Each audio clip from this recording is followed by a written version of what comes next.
can you grow juicy, round glutes? That is the question that so many people have, and I want to talk about it. If you have never been to my channel before, welcome. My name is Jazz, and if you have been here before, welcome back.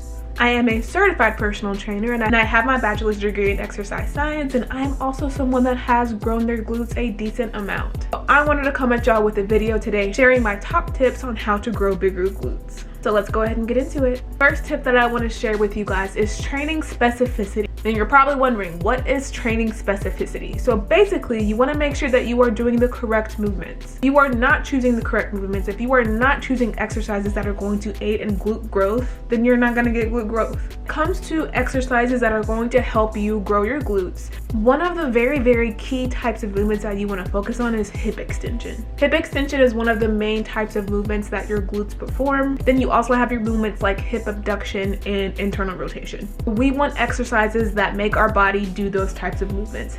And here are a few examples of those type of movements. We've got our hip hinge variations like our Romanian deadlifts, our RDLs. You've got your hip thrust variations, your lunge variations like reverse lunges. Those are one of my favorite type of glute exercises. Squat variations, Bulgarian split squats, step ups are going to be a great movement. And then you have your kickback and abduction movements like cable abductions and cable kickbacks. Now that is not an exhaustive list, but those are the main types of movements that I did, and those are the main types of movements that I prescribe my clients. So it is very important to choose movements that are going to grow your glutes. I once heard someone say, oh yeah, I'm trying to grow my glutes, and then they said that they did a lot of hanging leg raises. Hanging leg raises is not a glute movement, so that is not an example of training specificity. That is not doing the types of movements that you want to get the results that you're looking for.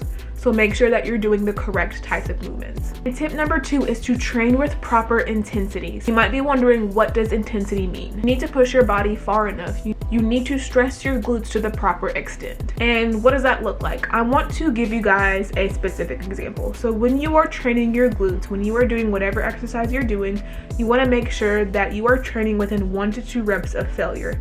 Now, what does failure look like? What you want to make sure when you are training close to failure is that you are not training to the point where your form is falling apart. Before you get to the point where you are training with proper intensity, you also want to make sure that you are training with proper form. Once you get your form down, then you can start focusing on training with proper intensity. So you need to be making funny faces at the end of your sets.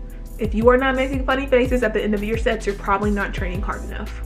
You want to get to the point where you only feel like you have a few good reps left in your tank at the end of your sets. Remember, don't lose good form. If you are starting to lose good form, then you have probably gone past the point that you need to go. Make sure that form is on point, but train with that proper intensity. Also need to make sure that you are progressively overloading. That means that you need to, over time, make your workouts harder. You need to increase your weight over time. You need to increase your reps over time.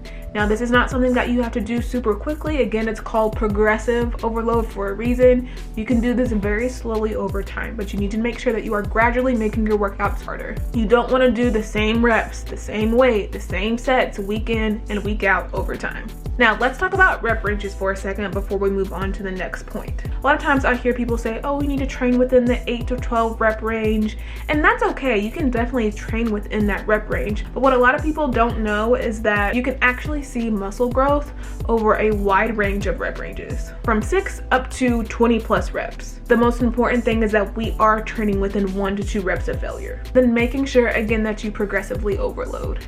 Now, those booty bands, those are completely fun for your warm-ups, but you're gonna have to get under some weight if you really want to see muscle growth. Let's go ahead and get into my next tip, and that is going to be work smart, not always hard.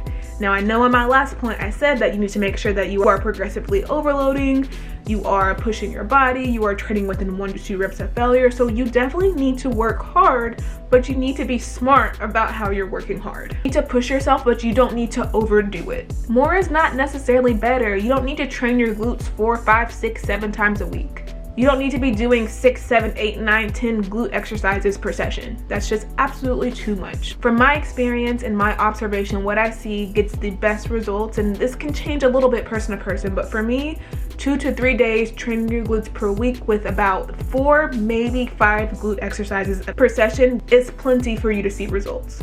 You don't need a million exercises, you just need a few. Perform them well and train within 1 to 2 sets of failure. Progressive overload. And boom, it's really that simple. You also need to remember that rest and recovery is key. Your rest days are just as important as what you do in the gym.